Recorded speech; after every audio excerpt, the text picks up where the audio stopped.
He's back! Good morning, everybody, and welcome to this episode of the Daily Hotpot. I am your co-host, Drift, aka Robbie. And I am Khan. It's nice to be back after a whole month. How crazy. It's crazy. You know what, Khan? It's actually 2-ish months, because I think we haven't put out an episode since, I believe, June 11th. So just under the 2-month mark. Well, you know what? It's been so long, I forgot. It's been quite a long time, folks. We just want to, first off, apologize, folks, because guess what? It was all my fault for why we were not back for 2 months. Really? Yeah. What do you mean? Why don't you tell the listeners what happened? What's going on? Where'd we go? Did you get into a car accident? Oh my God. Well, I wished it was that badass, but essentially, folks, if you don't know me, and as I've mentioned before, I work with children, and especially during the summer when school is out, these kids need places to be. Some people have summer school, some kids go on vacation, but the classic location for kids in the summer is summer camps. And that is literally the Super Bowl. That is the prime time for my work time. That's when I've been working for the past 10 years. And yeah, that kind of 2-3 month-ish like split, starting from early June all the way to early August, I get swamped. And let's just say we tried to find a schedule, and I really did. But every time we tried to work a schedule around it, I just said, you know what? Fuck it. We're not going to do it. Let's just take a break. And then when my schedule clears up, we'll hop back on it again. So literally last weekend, I just did my last week of camps. And now my schedule is nice and much more open and easier, at least in terms of fitting this pod in. So yeah, literally all me. Khan was chilling, playing TFT, I'm sure, and doing his work and doing other things. But yeah, my bad, guys. My bad. I think it's all good. I mean, for the podcast itself, it's supposed to be chill, right? So we can't have you coming into the podcast with like a stressful vibe. It just doesn't fit well. That's true. Yeah, I think it was, not that it was a nice break from the pod. I obviously didn't want to leave you guys high and dry. If anything, we probably should let you guys know something. But hey, fuck it, we're back. And guess what, Khan? Barring death or anything else, or falling out, or me and Khan just have the biggest disagreement about anything, we're back and here to stay, folks. Don't worry, we won't be going anywhere. And guess what? You guys will never know if we had an argument or not. Maybe we did. Maybe we didn't. Never know. Maybe we argued about. It's the cover-up maybe story. I wanted to do the intro, and then Jeff was like, "No, I'm doing the intro." Hey, buddy, I let you do one intro, and that was the dating app episode. Might I add, our second most popular episode. Thank you guys so much for supporting. Yes. But yeah, we're back. Really, that was the reason. So hopefully you guys come back around and we're here to join you in your awesome morning commutes, or maybe starting up your work day, or wherever you're listening. Because I think, Khan, the also beautiful part about this is that, as you mentioned way back in earlier episodes, we don't date these pods. Sometimes we mention that the fact that they're for Tuesday or Friday, but we never really, unless the topic is pertinent to it, state what date or time period each episode's at. So I think these episodes are perfect to just listen to randomly. Like, it's like The Office. You can pick a random episode and enjoy that episode. Of course, as an overarching thing. Very episodic. I agree. So, yeah. Actually, Drift. Ooh. Since it's like the peak of summer, summer is in full swing. It's so hot here. It's been like mid-90s, and I've been hating it. So, in regards to your work, is it like an outdoors camp? For the camp that I worked at this summer, I mean, yeah, most of our camps are mainly outdoors, but we tend to have either mainstay buildings or portable buildings at public parks. So when it does get hot, we're able to have activities or stuff indoors with AC. But dude, there was a 2-week stint, I think in late June or early July, or maybe just after the 4th of July, where that heat wave, holy freaking moly. Because you guys, surprisingly, on the West Coast, got hit with an actual heat wave for like a good week. It was actually pretty intense. I was listening to Kayleen talk about it. It felt like 2 weeks, I'm going to be honest with you. Obviously, the intensity of the heat wave was probably at its peak during a single week, probably in like nearing the high 90s to 100. But even lingering before and after, just high 80s, early 90s, I mean, it's not comfortable. It's not a fun time. Yeah, I can't wrap my head being hot and grumpy and having to deal with grumpy kids. There's just no way. This is another reason why I cannot work at a summer camp. There's just no way. I'm already grumpy. I'm already like 90% grumpy, even when it's perfect out. I can't imagine being hot, sweaty, and have kids yelling at me. There's just no way. Hey man, we thug it out. That's the motto. We thug it out, and Mhm. you just you gotta roll with it. Even if you're the grumpiest person in the world, you gotta pretend like everything is the best thing since sliced bread. And yeah, man. Man, does it teaches you a lot about yourself. But yeah, folks, hopefully you guys survive the summer, but summer's still in full swing right until near the end of August. And then we'll enter that nice fall and winter season, which I'm not gonna lie, that's my prime time, baby. I love when it's nice and cool. I love when the weather's mild. I love when the clouds are gray. Hell, I love it when it rains. I love that weather. Call me not a Cali boy.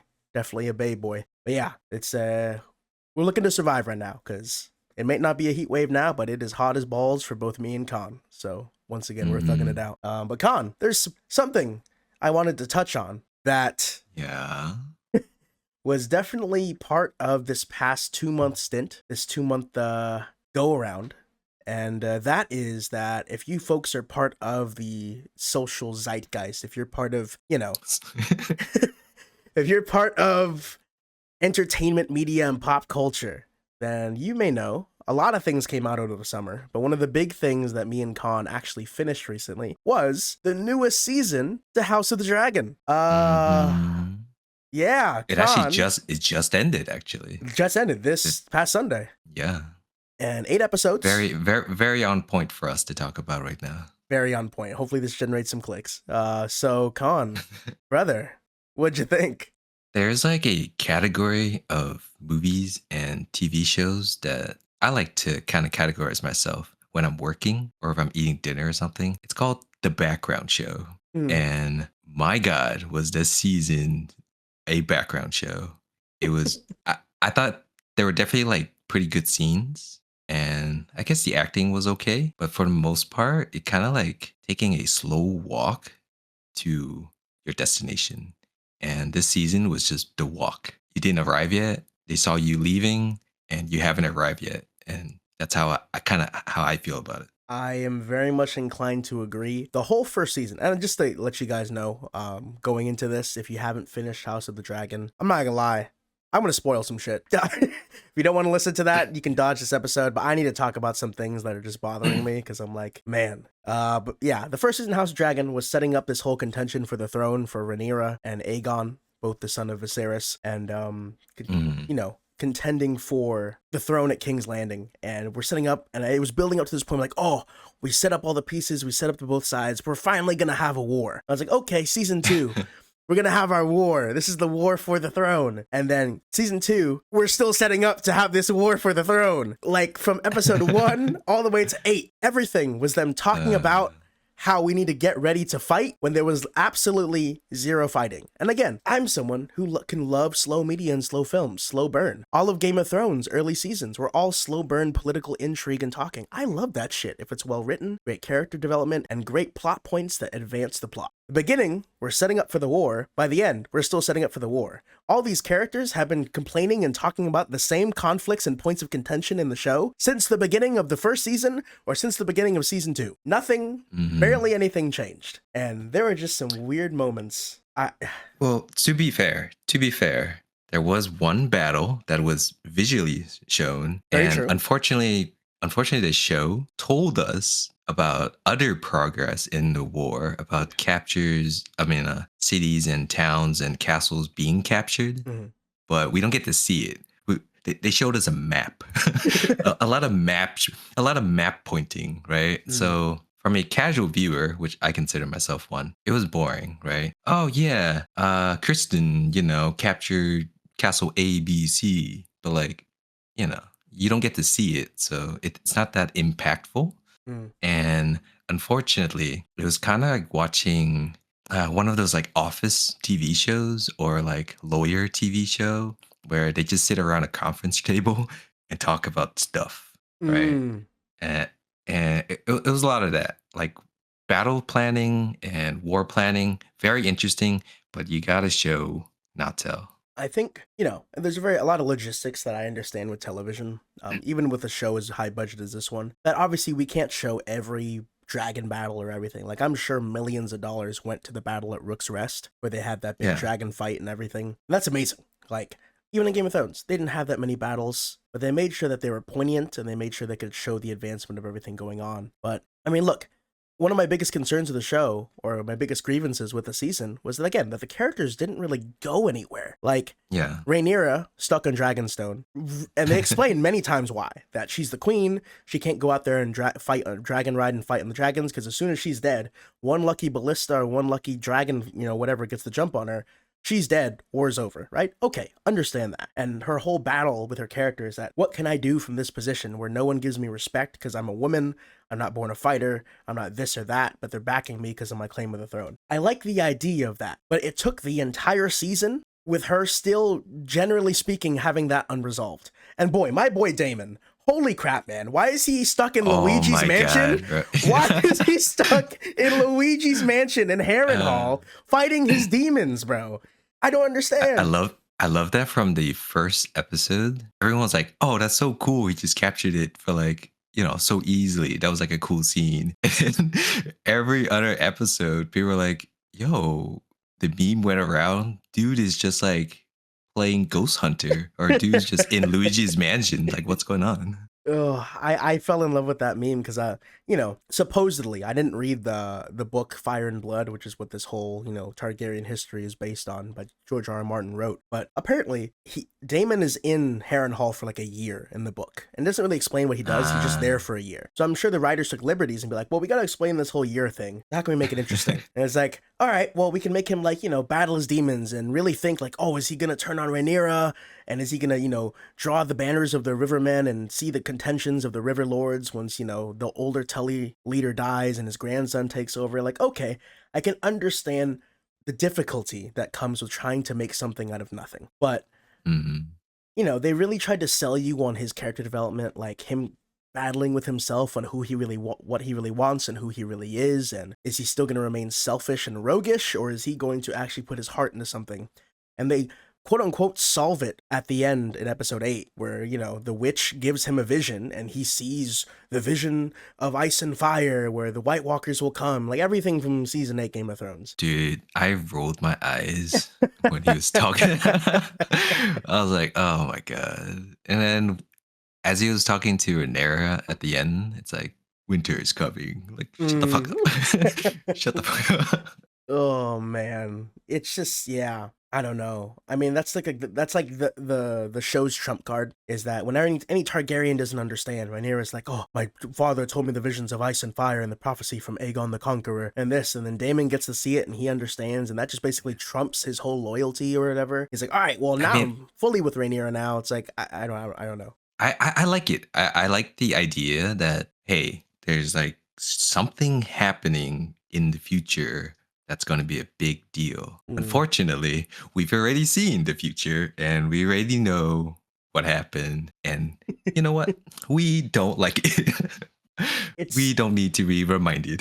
It's so funny that, that is the underlying ghost of the show, is that it needs to like erase the sour taste of season 8 and arguably season 7 out of the mouth of viewers. But then, every time we just get reminded of the Song of Ice and Fire, the Song of Ice and Fire. And I get it. You're really trying to connect the shows. Everyone knows it's in the same universe and it's 200 years prior to the events of Game of Thrones, but you're really trying to be like, even these Targaryens understood the whole prophecy thing. But it's like, man, like, can we like stop sniffing the balls of Game of Thrones and like just like formate this story, particularly around these events, without having to always go like, but remember, don't you forget, Bran the Broken becomes king.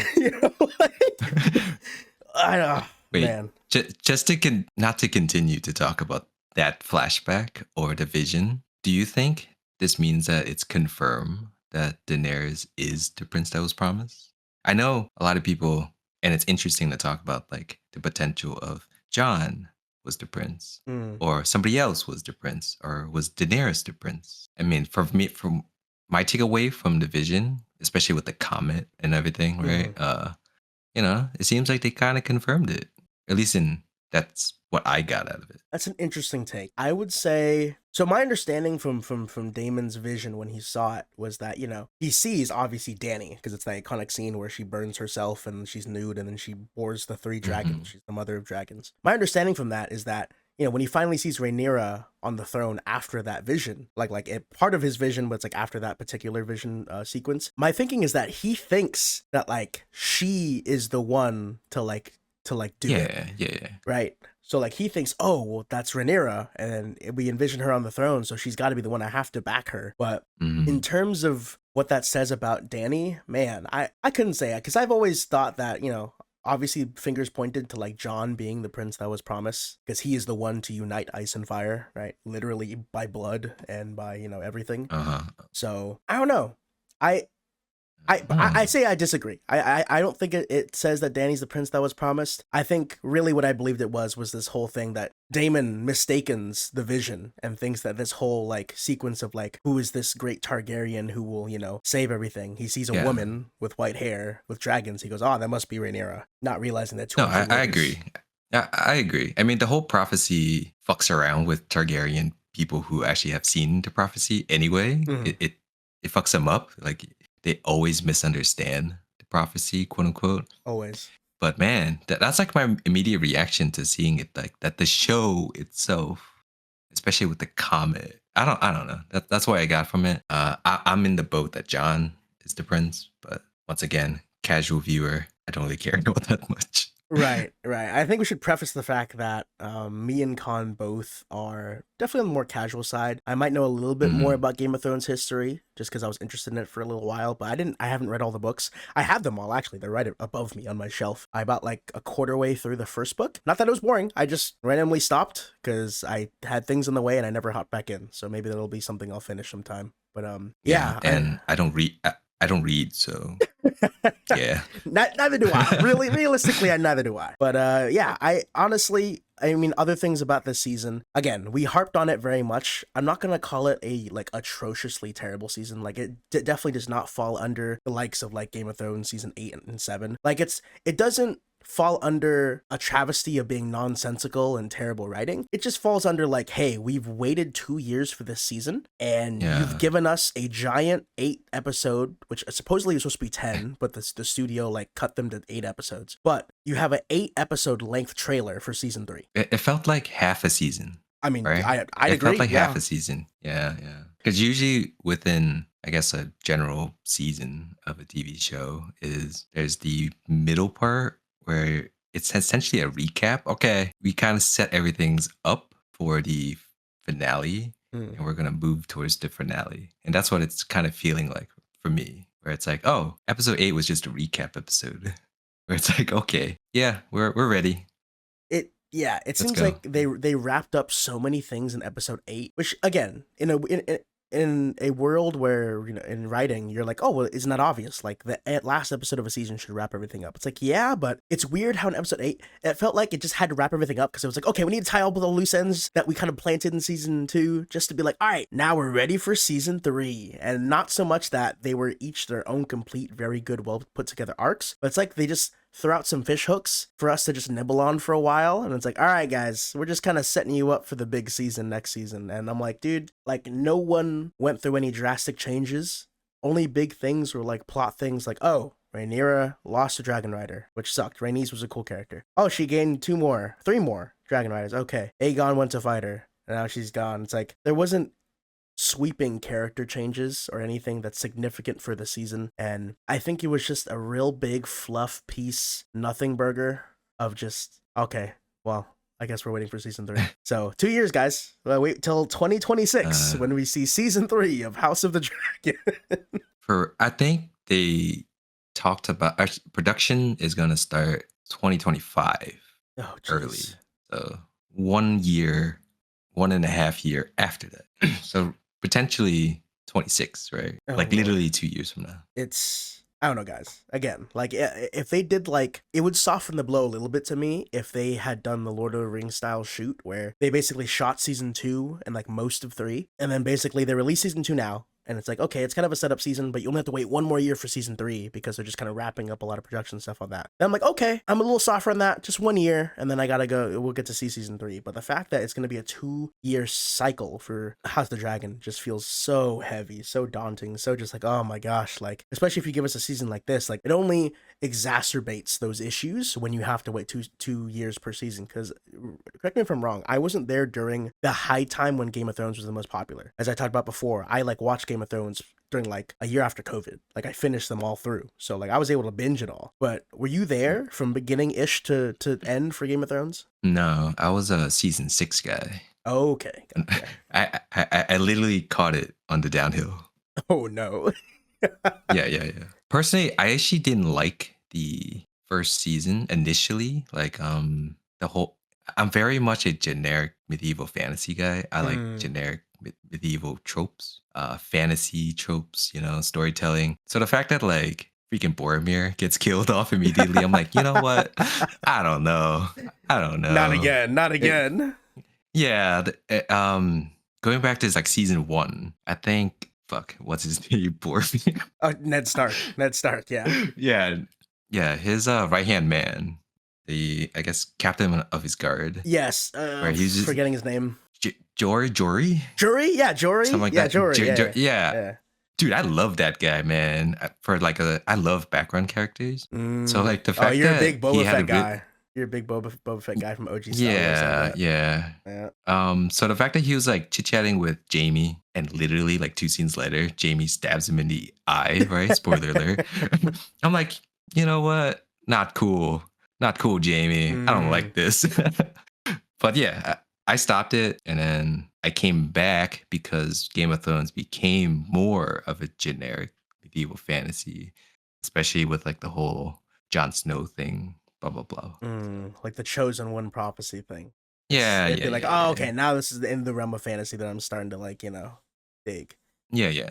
So it hit me extra hard when they're like, nah, fuck you, John. So I was like, man, fuck these shows, man. Damn it. It's very interesting actually that you didn't dig the low fantasy politics. You dig more of like the kind of fantastical elements of fantasy. You like high fantasy much more. You love those kind of. I'm okay with low or high fantasy, but if I'm watching a medieval fantasy show, I usually watch it for like the generic tropes. The hero. Like I like Captain America.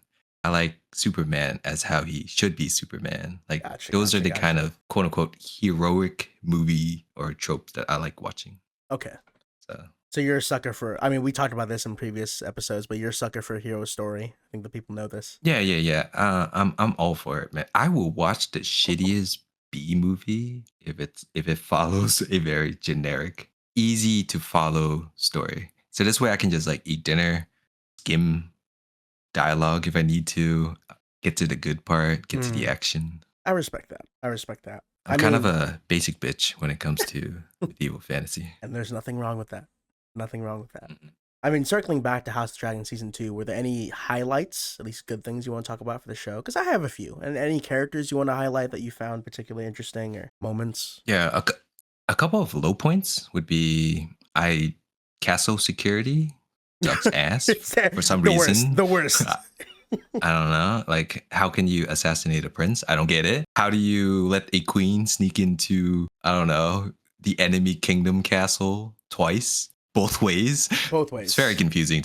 It's very confusing to me. So that was kind of a logistically a low point for me. I like Adam. No, not Adam. Adam of Hull?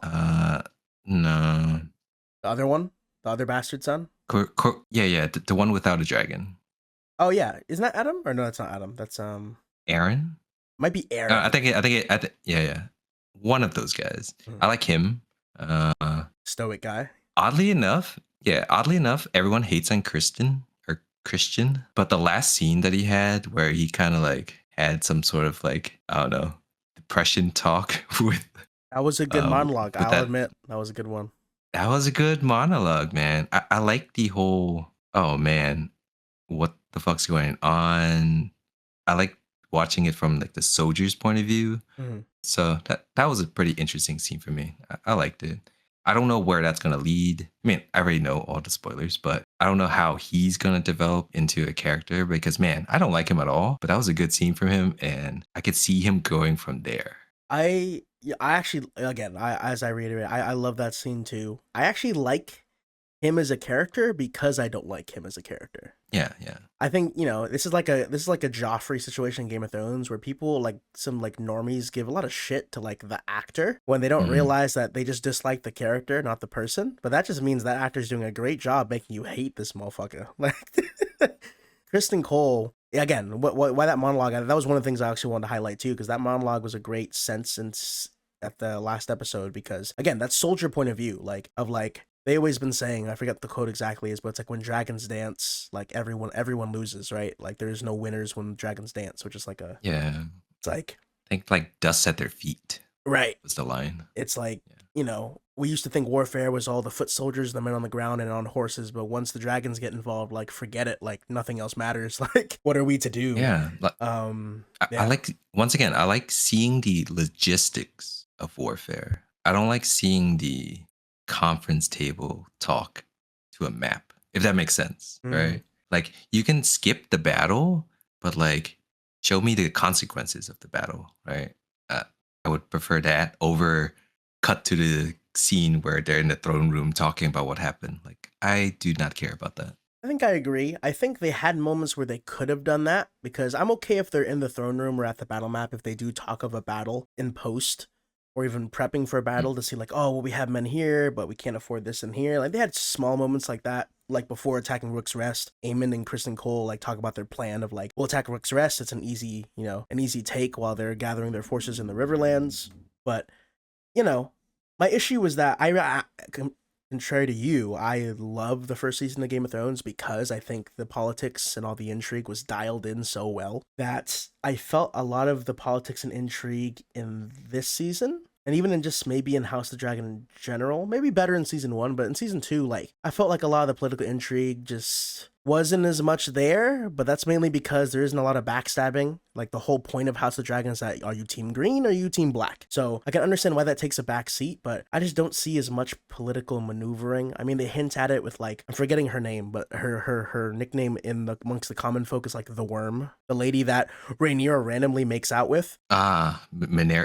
But what's her name? Is it- Rhaenyra's. Yeah, Monera. It starts with an M, but like her nickname's like the Worm or the White Worm or something. Yeah. But yeah, she's like, you know, the pulse of the common folk and she fights for the common folk. But, you know, they did that with like political, like underhanded tactics or things like sending food to King's Landing, saying it's in the name of Rhaenyra. Like, I like that stuff, but I don't know. There was just much less of it this season, which I understand they're bringing up to this war. But I'm sorry. Now that I brought it up, I can't stop thinking about it. Why the fuck did Rhaenyra and her kiss and start making out? Supposedly, it was the actress's idea. Emma Darcy? Yeah. Rhaenyra's actress. I mean, yes. Okay. I didn't mind. I think it's actually realistic in my opinion, because like in the heat of the moment where everyone is against you and you have someone that's for you, you're kind of lonely, right? Your husband slash cousin is away for a while doing God knows what. So Okay. I could see it. It was pretty realistic for me. I don't know what her character is going to turn out like. The White Worm, that is. Right. Actually, I haven't spoiled that for myself. So yeah, on the flip side, you know, that was pretty realistic for me. So, you know, I'm not against it in the terms of like it being feeling like super duper random because I can understand those sentiments about her being lonely, but I just felt like it felt out of nowhere for the moment, though, even though in the episode, you know, everything was against her. She's like, they don't respect me because I'm a woman, and then Damon's gone and everything. Like, I can understand those building, but my question is, you know, like with anything, it's like if you show me that she desperately has this connection to her, whatever, and now she's developed this latching even to something even like desperately, not even romantic, but maybe desperately in some sort of like psychological sexual need, who knows, whatever, even just any sort of attachment in that way. What will that say in presence of her character? Like, what about Rhaenyra are we going to do from that? Because now that whole thing wasn't addressed. Not that it needs a particular like whole scene around it, but like I don't know, maybe that's something for next season, but I think that that whole moment will just fall through the wayside because one, supposedly Emma Darcy decided that was just poignant for the scene, and two, season 3 is going to be all about this fucking war, so that probably won't. I don't know. Yeah. I haven't spoiled anything about the White Worm. I do know some of the major points coming up just because, you know, before House of Dragon came out, I think I just watched YouTube videos like summarizing the histories from Fire and Blood, so I kind of got spoiled on some major things. I don't particularly Yeah, care. I know the outcome of all the characters besides her. Like She's one of the main few that I characters. didn't bother. Yeah. So but going back to what you were saying, I think it's more of like a, I don't know, maybe it's like a media problem where how do you show someone relying on someone, like having to rely on someone and having someone to rely on without going into love, right? Or lust in this case. Uh, so in if you have like 3 minutes or 5 minutes to show the audience that really quickly, you might as well just turn it into lust or something like that. And I think for the casual viewer, it's easier to get it. You're like, this is someone that she can rely on, right? They formed a bond. Versus maybe in like actuality, you know, friendship over months and months and months can take over any type of lust. So for me, I feel like it's more of like a media problem, like just a TV show problem. I can definitely understand that on a TV end. My biggest thing is just then the writers have to do a better job, right? But this is a whole Yeah, I agree. this is a whole direction thing then, because obviously, like I said, the rumors that Emma Darcy, or maybe it's confirmed that it was her idea for it, which I'm sure she made a directive actor choice in that particular moment in the scene, which is perfectly fine. I can understand that maybe she felt that was right for her character. I just think there are more nuanced ways for an individual that gets paid professional money to write for a show with this type of budget. There are better ways to do it than just, let's just fucking make out. Like, we just got to show that, you know, I have this connection with her because she's the only one that's down for her, which also has implications. It's like, I think it was a cheap way to do it because now it's like implications of, all right, well, is this going to be addressed? What did that do for Rhaenyra? Does she have feelings for her? Is it merely like amiable? Is it lust? Is it, you know, desperation? And then for the White Worm, like, is she playing this up to be emotionally manipulative? Do we fully trust her? So far, she's been backing Rhaenyra, but like, why does she also fall into this, you know, moment to also make out with her too? It takes two to tango. It's like there's a lot of things that I think all these questions you're bringing up is probably why it happened. To add intrigue, right? To add intrigue. What's gonna happen, right? We don't know. You know what? Oh my god, did that just happen? You could be 100% right. And on most circumstances, I'd agree. If only it, if only, you know, it's not fair because Game of Thrones had different writers. This isn't D&D, but I just, when a whole season is set up, I just start poking things out and I go like, well, you better pay this off somehow. This better not be some one flash in the pan, because that's called some cheap writing. But yeah, I don't know. They were just... This season, you know what? Yeah, we're getting high on time here, but as a whole for this season, Con, what would you give a rating? It was pretty good. It satisfied my medieval fantasy kind of, I don't know, snack, so to speak. I didn't love it. I didn't hate it. It was a good watch while I eat my dinner. You know what? I'd agree. I think I'm, again, it sounds like I fucking shat on this fucking entire season. But this is just me voicing my concerns and the things I'm picking out. But realistically, if I had to give this whole season a score, I'd probably give it like a 6 or 7. Again, 5 being average.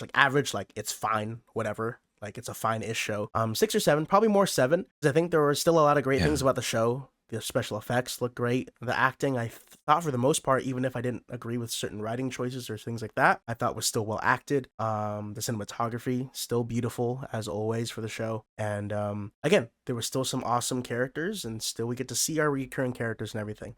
I just mainly take points off for the fact that really not a lot happened in this season. So here's praying that if you're going to throw an alley-oop to season 3, you better put that shit down and send it for a slam dunk. Because if season 3 ends up being a fucking stinker, or actually even just average, it'll equate to being a stinker when you've had a whole season 2 to set up for it. So yeah, I don't know. That's our thoughts on the show, Con. Do you want to leave anything else for the people as we close out? That's it. We're just gonna have to wait 2 years to see what happens. Oh boy, what a long 2 years it is. Well, thank you guys so much for joining us back for for this very long. It's going to be quite a long episode, but back for this episode of Daily Hotpot. We missed out on Tuesday, but happy Wednesday, and we'll see you guys back for Thursday, Friday. Welcome, as always, take it easy. Bye.